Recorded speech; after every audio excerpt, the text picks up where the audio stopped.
es una realidad que ni se cierra ahora, ni se va a cerrar cuando acabe la vida útil en el 23, sino que nos iremos más cerca del final de la década de los 20, ¿no?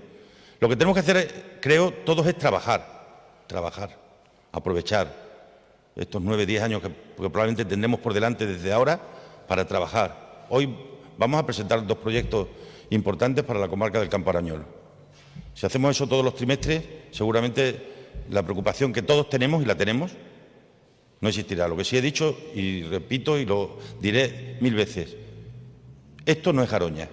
Nosotros no vamos a permitir que se cierre sin alternativas. Y lo que hay que es construir las alternativas.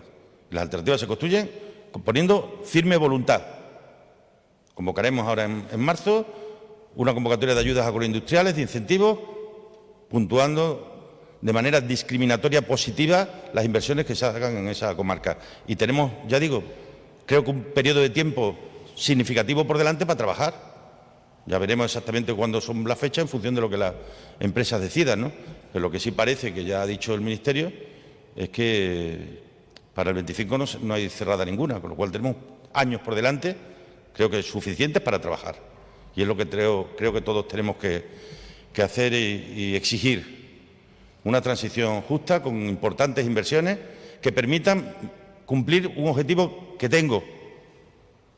Y es que consigamos que, llegado ese día, haya en la comarca no el mismo empleo, sino mucho más empleo. No el mismo empleo, sino mucho más empleo.